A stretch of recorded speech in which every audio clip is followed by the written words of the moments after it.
trim tab is a very small piece on the end of a large ocean-going ship's rudder.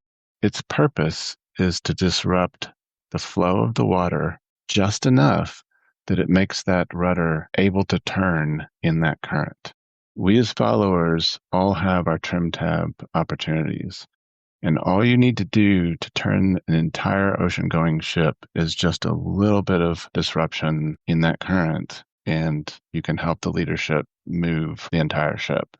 And I've experienced that. I've seen many people experience that, and that's what followership is all about.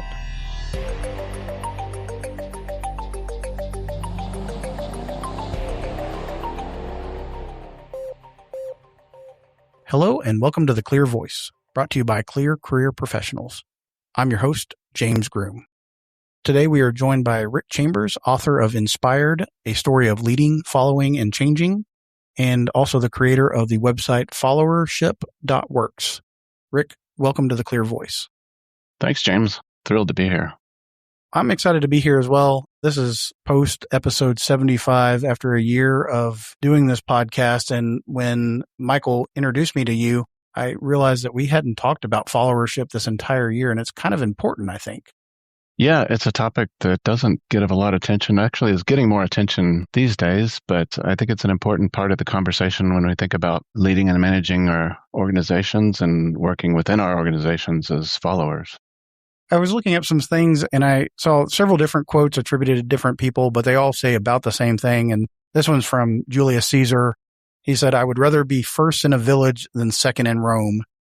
Is there no nobility in being a good follower, and are we making a mistake by focusing so heavily on leadership?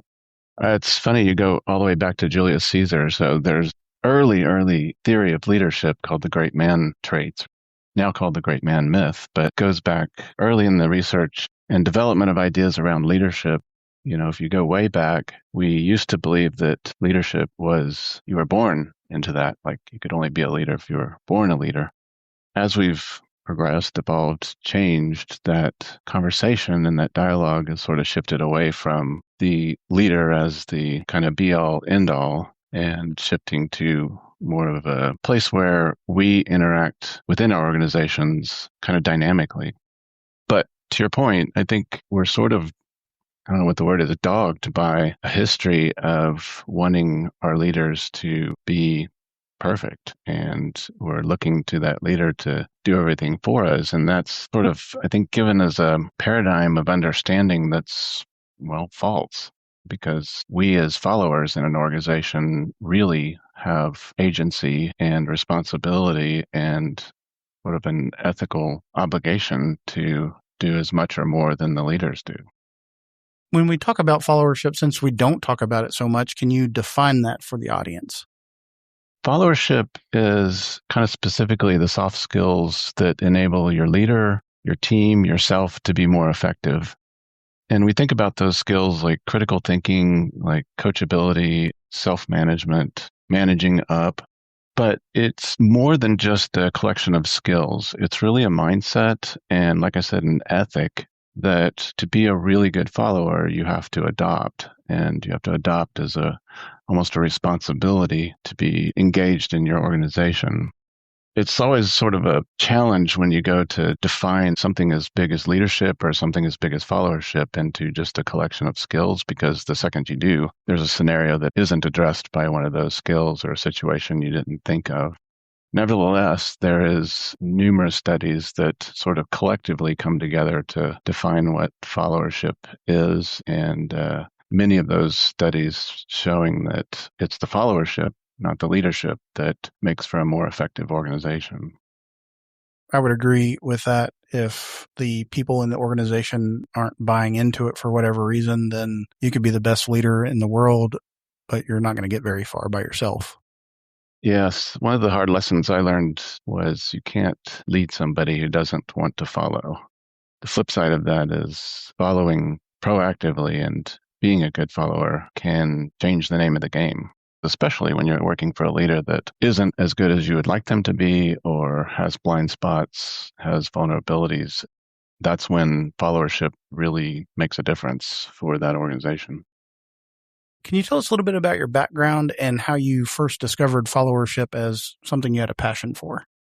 Yeah, I've had a fun, exciting career in data and analytics and technology, but what always sat alongside that career was my interest in leadership and management and how and why organizations and teams are successful or not successful. But interestingly, the thread that I saw that was really moving the needle for myself and others I worked with wasn't the leadership, it was the followership. So I've started turning my attention to uncover the best ways to help people and organizations develop their followership skills. And I have an origin story if you'd like to hear it. Of course, that's the best part. Okay. Yeah, so part of what got me into this was I did ROTC at Texas A&M and graduated, was commissioned as a second lieutenant in the Air Force, was assigned as a second lieutenant to what they called a major command headquarters. It was Strategic Air Command at the time.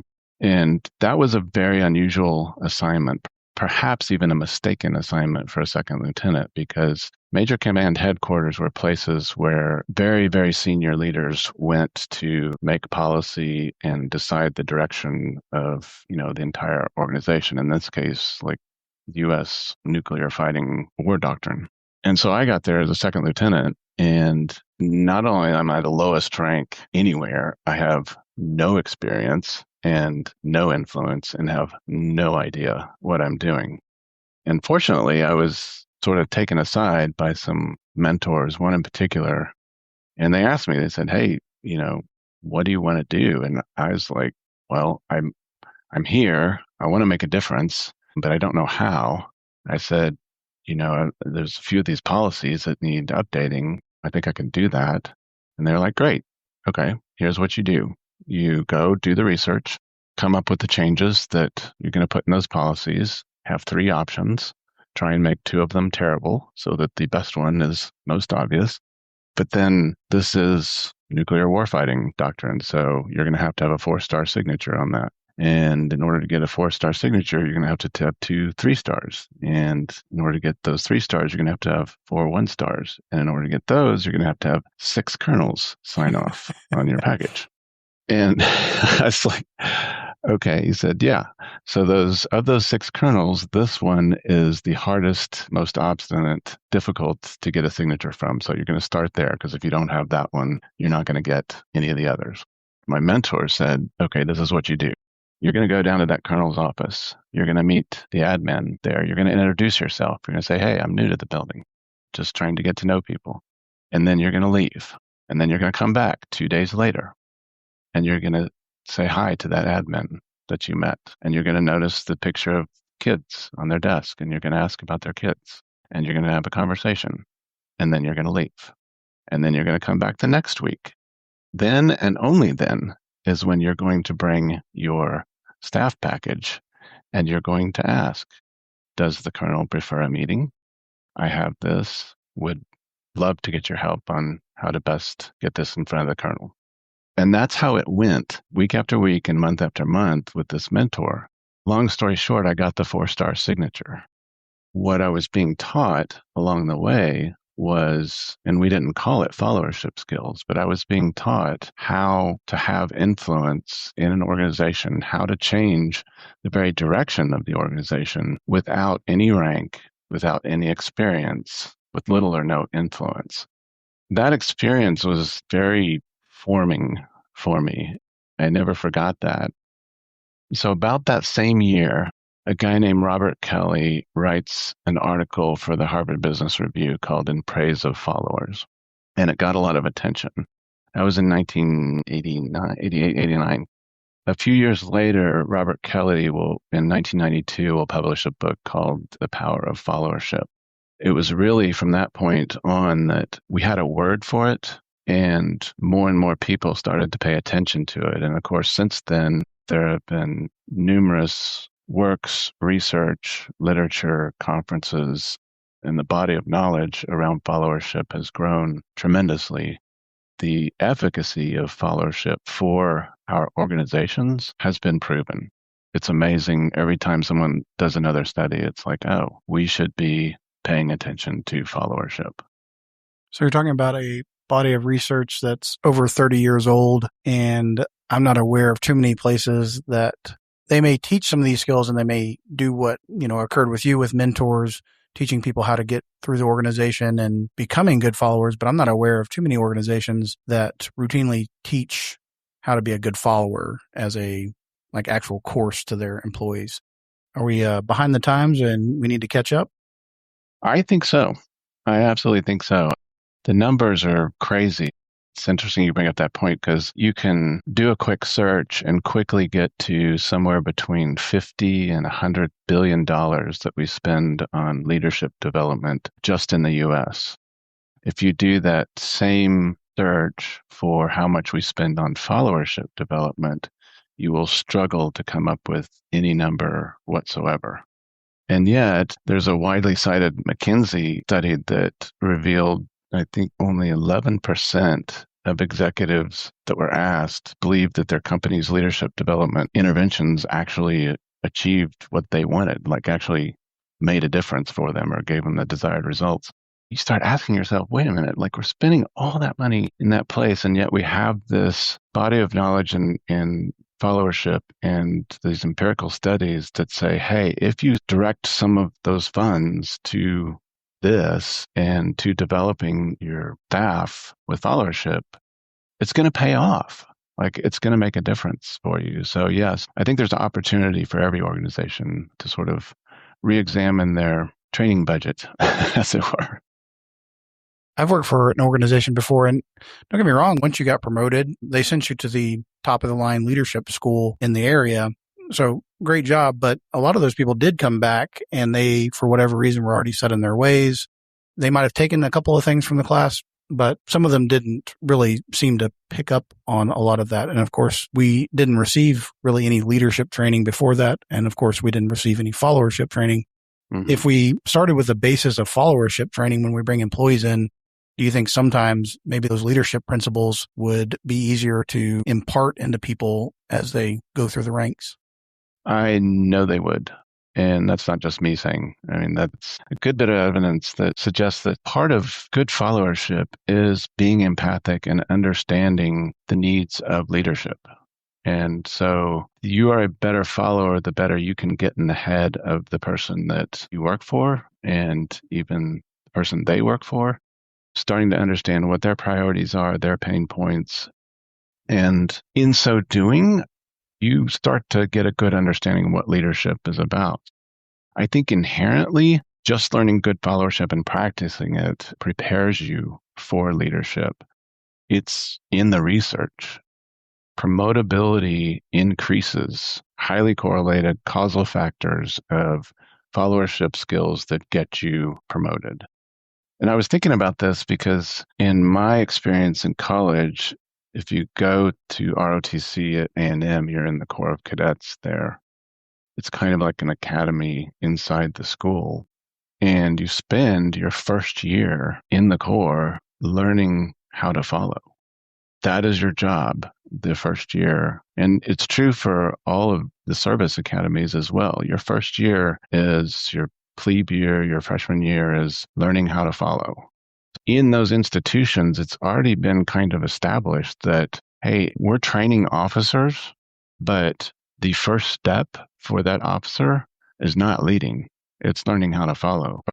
Those institutions have said, yeah, this is kind of fundamental to the curriculum already. I think that's telling, but the encouraging thing is that it's continued to be supported by the research. I think that's so important. We talk about people leading organizations, when whether that be, a department head in a city or even a city manager, at the end of the day, they're still following somebody. The city manager has a council. The department heads have a city manager. Somebody's in charge of them still.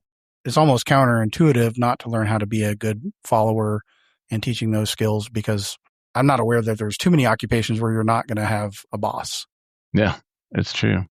Whether it's a council or a board of directors or a constituency. I mean, so much of what followership teaches is how to manage up and how to have constructive dissent. You're managing a relationship, and it's a two-way relationship. And hopefully, if you have a good leader, they're doing the same thing.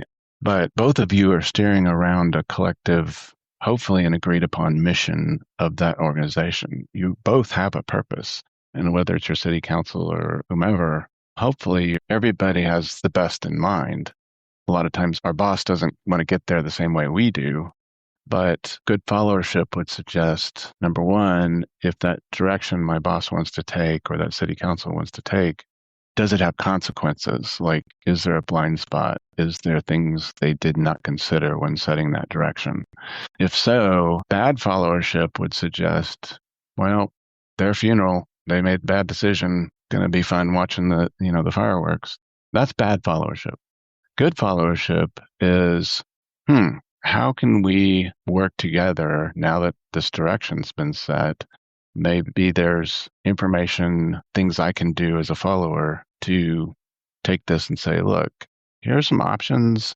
This supports your strategic goals, but if we take this direction, we lower the risk and we can meet the budget versus being over budget in this case, or whatever it is.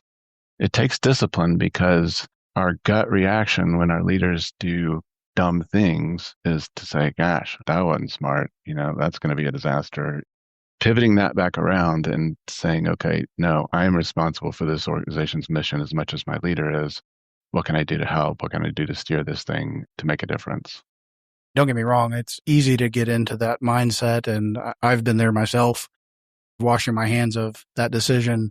But ultimately, it's the public that is going to suffer if we all just watch the failure instead of trying to do our best. Yeah, and I think that's where, as a follower, wherever you are in your organization, owning the mission of that organization and understanding what that is and being loyal to achieving that, hopefully aligns you with your leadership and is a signal to them that, oh, yeah, this person knows what we're about and is going to help me. I think it just helps internal communications. Yeah, unfortunately, I've seen some places that don't have a mission statement, don't have clear communicated goals out to the frontline workers and to the supervisors. That's another thing to point out is it's hard to be a follower and to zone in on that mission if it's not being communicated out in a formal manner. We all know what a police department does or a city does, but what does this specific one do? And that's where it's incumbent on us as followers. If it's not clear, find out, because you need to know that. And that's an important piece of what everybody's working on. And know what the stated mission and the unstated mission is. Okay, lucky if it's on the wall, but there's a good chance that what your boss, supervisor, and their boss's actual day-to-day mission is might be a little different. So find those things out and use those as guidelines as you're putting together work and work products for them. I think when we were talking, you mentioned that you have an exercise that you do with groups where you ask them to list the attributes of a good leader. And then once they do that, for them to remove the attributes that don't apply to a good follower. How does that always work out in class? Yes, exactly that. I would encourage anybody in their sort of next team meeting warm up to do that exact exercise because it's very interesting. Just have everybody list their good leadership attributes. And you'll have courage, ethics, disciplined, responsible, the usual suspects. And then, like I said, okay, now let's cross off that list any of these traits that don't apply to being a good follower. It's very interesting. I've done this with several groups and almost never does anything come off. Occasionally something like visionary or something will come off the list, but all the attributes stay. So then that's like, where does that leave you? What is the difference between leader and a follower? That's where we all have to like sit with that for a second and really think about why in that exercise, why can we not come up with difference when on our org chart, it's so clear? I think the answer is we've conflated position with role. And I think that's what's confused us. And that's why we struggle with this concept. Leadership, but then followership specifically. And one of the things I think about is if you think about your favorite team sport, hockey, basketball, or soccer, if you're watching that game, can you identify who the leader on the field is. Chances are you can. In any moment, it's the person with the ball, it's the person calling the plays. But wait 10 seconds and look again. Chances are that leadership role has changed. And now the people who are leading are following somebody different. And so it's a dynamic in a team sport. Leader-follower is a dynamic all the way up and down the court. How do we think about that in our organizations? If we think that a sports team is like the most efficient and effective and well-trained at what they do, are our organizations viewing leadership and followership in that dynamic relationship the same way? Or have we gotten stuck in that org chart and we have leaders who are perhaps holding on to the reins too tight? Or we have followers who aren't stepping up to give that leader a break or stepping in when potentially something's about to break. That's that trade-off and that's that dynamic that if we recognize that, our organizations become more efficient. We become less dependent on the org chart, more dependent on that interplay between leaders and followers. I think the sports example's so good. Although we're in Texas, so we might have to talk about football because I know more about that than soccer. We absolutely should make that. But football's a great example because when the offense is out on the field, well, the coach or the offensive coordinator is calling in the play, so they're in charge at that point in time. But it goes to the quarterback and that's communicated out. And then when they line up, the quarterback may need to call an audible to change the play. Now they're in charge. Mm-hmm. As the play collapses, maybe, then somebody's making other decisions. So there's a lot of that. And I think for leadership and followership, looking at team sports, they have a concrete goal, win the game, put the most points on the board. It's a great example of leadership and followership out there on the field. When you have sole focus on an objective, and it's greatly simplified in the case of sports, but we want to win the game. We want to outscore the other team. Things in the moment can more easily be decided. My objective's clear. I know the coach called this play, but I got an opening right there. I'm not going to hand it off. I'm going. Why are you able to do that? Well, because the objective's clear. I already know my leadership is going to agree with me on this because they've said this is absolutely the way we're going to do it. So yeah, to the extent that we can sort of recreate that within our organizations, as a leader, like, don't you want that? Don't you want followers to be critically thinking and raising issues when you as a leader have perhaps not made the best decision or not considered all the alternatives? Man, I love the sports analogy. I'm getting into this. Yeah. When your quarterback calls a audible or makes a decision that's outside of what you gave the play for, and whether the play fails or succeeds, how you treat that follower afterwards is so important. You have to know that they have the best interest of the team at heart, and they're not holding the ball because of their own ego, that they thought that really was the best option. I think that's such a great analogy. I think we could go on the road and teach this at conferences. Just do that. Yeah. It's interesting. I was at, believe it or not, the Global Followership Conference a couple of weeks ago. A good chunk of the conversation during that conference was creating the environments where this leadership followership dynamic can flourish. The point you just raised about making it safe to take risks is key. How much does your organization promote or suppress risk-taking by a follower? Of course, there's environments, especially in some of the more highly regulated industries where you can't. There's just things that you do. But to the extent that you can make people feel safe to speak up and take initiative, in general, you're better off. Yeah, it's all the things that we talk about, not micromanaging, allowing them to have that room. And I think a lot of times we talk about those things just from the leadership perspective, but to the leader's credit sometimes, the person that's in charge credit sometimes, followership isn't taught, and maybe the followers aren't showing that they or have proved that they are in it for the best reasons. And so there's skepticism. If both these things click together, we would be off to the races so much easier. Yeah, it's true.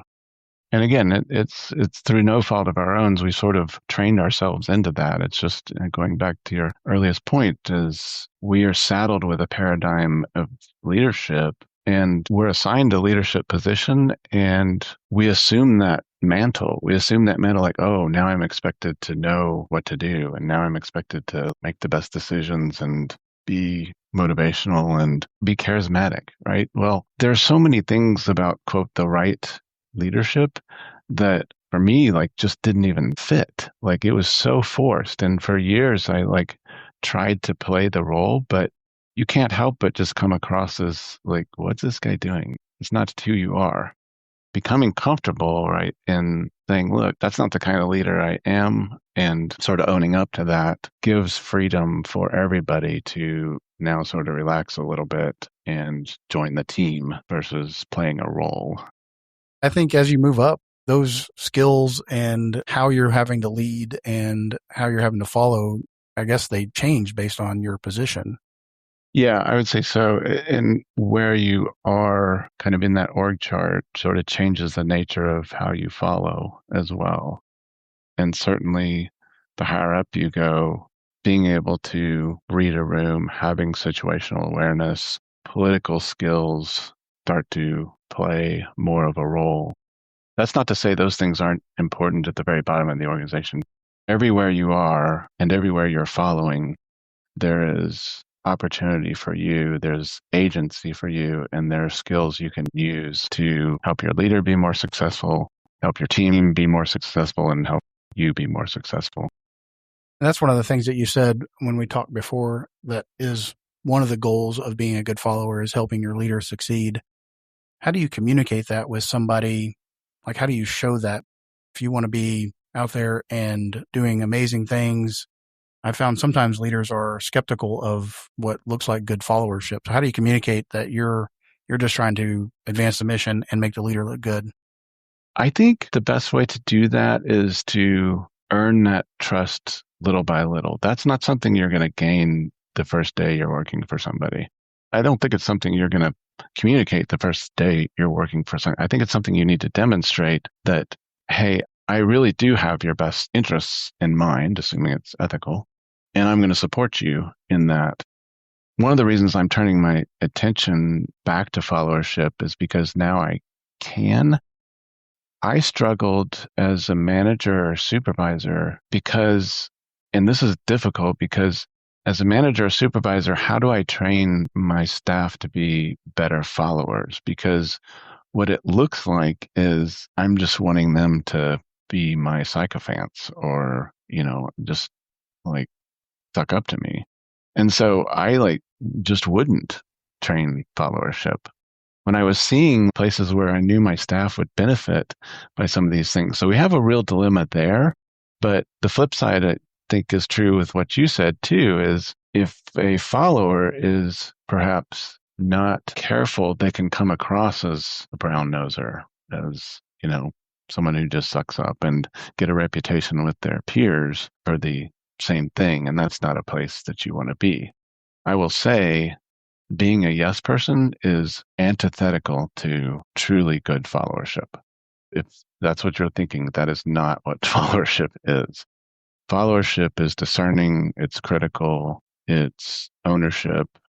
It's, again, everything that leadership is, just playing that role in a different place. That is one of my questions because, correct, we're not looking for a yes man or a yes woman. What advice do you have for people who are trying to figure out how to approach their boss and respectfully disagree? And maybe it's somebody they know that's not going to take it so well. That's perhaps one of the biggest challenges, but also some of the biggest responsibility we have as followers is when it's not an easy conversation, or it is a situation where you have to bring up something to your boss that you know is not what they want to hear. Now, that is where your skill in how you introduce that, how you disagree, how you present that information is everything. It took me a long time to learn this because having been formally educated as an engineer and career in data science, like it's all about the objective answer, right? It's all about, hey, if you do all the things right, this is the answer. Like it's math. You can't argue with that. And we would do that, and we would have the statistics and everything behind it. And I had many situations where I'd bring that conclusion to my boss or my boss's boss, and they'd be like, yeah, we're not doing that. And I'd be like, but all the evidence supports this is the right, like, this is going to make us money, like lots of money. Like this is a good decision. And they're like, yeah, we're not doing that. I've been in this business 20 years. Like my gut says that's not the way to go. Is that a failure of my boss at that point, or was that a failure of mine as a follower? I'm going to say it was a failure of mine as a follower because I should have anticipated that answer way in advance, right?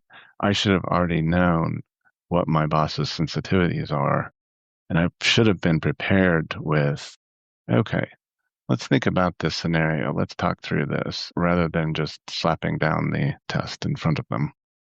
So how you approach those conversations, super critical, and approaching them with a sensitivity to what your boss's needs are.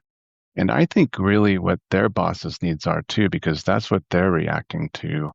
If you understand like two layers, you're really much deeper into the ballgame of being able to influence positively. And hopefully it's not a difficult conversation. Hopefully you're able to make it in a way that's, hey, here's some things we can talk through, and make it so that it's about the project or the work. Certainly don't make it personal. There's a great book by a guy named Ira Chaleff called The Courageous Follower. I think it's on its third edition now, but would highly recommend that because in that book, Mr. Chaleff talks about how to have the courage as a follower and how to have those conversations, and goes through lots of great examples of being able to achieve the outcome that is best for everybody through courageous followership.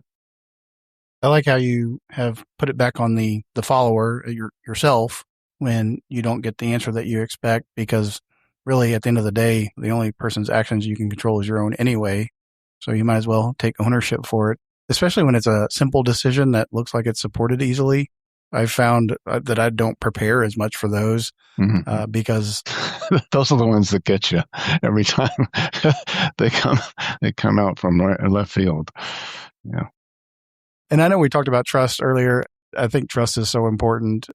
Having that relationship with your peers, with your boss, with the people that work for you, it's so important. I just got off the phone not too long ago with somebody that I used to work with, and they were complaining about their new boss. And it really just sounds like it's a communication thing. They came in and aren't communicating some things about the organization and how they work and what their expectations are. And building that relationship and that trust inside of that relationship is so important, whether you're a follower or the leader. Yeah. The new boss scenario is sort of a classic followership challenge because every new person, new appointee is naturally going to have blind spots. Like they haven't been in the organization. And maybe you have, maybe for decades. Like where the skeletons are buried. You know the skeletons personally. It is at that point you decide, am I going to support or am I going to be the bad follower who lets this person hang themselves? And you have to take ownership. And that's the point where when you step in with that new boss and have that private meeting and say, look, I know you wanted to do this. Well, that's going to cost quite a bit of political capital. And this is why. And here's some ways and key importance. You can't just drop the bomb. You have to immediately follow up with, and by the way, here is 3 ways that we could look at getting to your same goal, but not impacting morale or not violating union agreements or whatever the case may be. And I know when we talked before, you talked about the nuclear option when all else fails. Can you tell us a little bit about that? Yes, and that's something that, back to that book I mentioned by Ira Chaleff, The Courageous Follower, he's careful to go through all the ways in which you should and are obligated to try and correct a bad situation and do your best to align and influence. But there are certainly situations where you may find yourself ethically, legally, whatever the case is, you're being asked to do something, or your boss or the organization is going a direction that is not where you want to go. That is the point where you as a follower have to make a decision. I'm choosing to walk away. I'm choosing to not support. It's hard. And a lot of times we may think we want to exercise that option, but it means loss of a salary or loss of a job or loss of insurance or whatever the case is. It's never easy and it's never black and white, but that is ultimately where we as followers have that final say, is we can choose to not support and go in a different direction, possibly away from the organization. I get to talk to a lot of people that are interested in either moving roles or a lot of times to become a police chief or whatever role we're hiring for. And the few that ask my advice, especially if they're younger, I always remind them that they really need to have their finances in order, because you may, especially as a police chief or city manager, there's a lot of roles, finance director, you may find yourself in a spot where everything's fine for a little while. And then there's this one thing that you can no longer support, and it can happen quickly. So you got to be able to jump out and, feed your family still. Yeah, and hopefully in those situations, and the other thing, I agree, have your finances in order. And then another mentor told me that you should always have options. And that has been great advice for me over the years, is no matter how good you have it, you might think, oh, I'm going to keep this job forever. It's like, always have options. Always be training for that next, always be keeping up with your friends and other organizations. It's just having those options gives you an incredible amount of, it actually, I think, makes you a more effective follower, because you're not as easily then coerced or backed into possibly unethical situations or doing stuff that you shouldn't do. It's just a better place to be. Yeah, a lot less stress too. Well, yeah, it's true. I had a supervisor once ask me to falsify data, and it was a seemingly minor thing, but it was like a chart. And I was like, that's not the data. And it's like, yeah, but it doesn't look right the way it is. I'm like, yeah, but we can't represent it any other way. And it was like one of those moments I was like, did you really ask me that? And fortunately, it didn't turn into a big thing, but I was like, wow. But sometimes those situations can turn into a big thing, and you got to be careful. Yeah. Rick, I've appreciated talking about followership with you. Before we leave the audience, I do know you have a book out, and you described it to me as not a traditional leadership book, but I want you to talk about it a little bit. I haven't got a chance to read it yet, but when you told me what it was about, I was like, oh, I've definitely worked for Ebenezer Scrooge before, so that's interesting to me.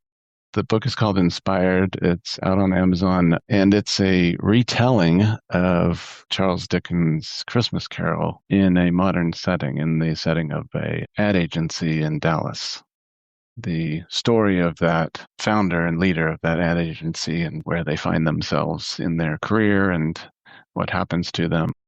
It's a short read, and I've found the people read it, it's like, wow, you must have been in my workplace too, because it's like, I think there's some common and shared experiences, both as leaders and followers, that we all sort of have. And so it's a little cathartic, but also kind of fun. Not to give too much away, but the redemption of our leaders sometimes. It's never too late to start doing the right thing. Absolutely. And you also have a website. Can you tell us a little bit about your website?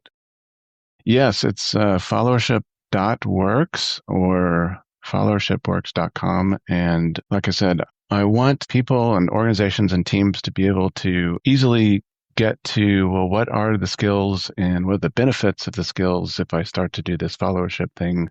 Where should I start? Work in progress, but I, again, sort of being objectively focused, I try not to put anything out there that isn't research-based, that doesn't have some grounding in an empirical study. And so I've tried to link everything that's on the Followership Works website to an actual study that has shown, no, this skill really does make a difference, and this is how it makes a difference. And there's tips and tricks there as well for you to try. I believe if you can go to a class or read a book or watch something online, that's great. The most important thing is that you go and try it, that you go and practice it, that you go and do it, because That's how we change, right? Is when we go and try something and it works and it benefits us, we're more likely to do it again. And so that's what I would encourage is don't try to eat the elephant all at once. Pick an area that like, oh, yeah, next week I'm supposed to talk to my boss. Let me read about managing up, or let me read about critical thinking skills. And just try one thing, try a couple things and see what works. Yeah, sometimes things don't work and you just have to try something different, but it's all experiment. It's like I said, there's 12 skills there that it doesn't, they're not the followership skills. They are just followership skills. Like there's probably more. I don't know, like maybe less. I don't know. But so don't think that that's it. But again, very research based and a lot of backing to it.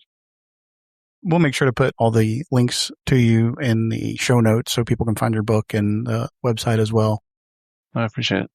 You do some teaching? Yes, followership.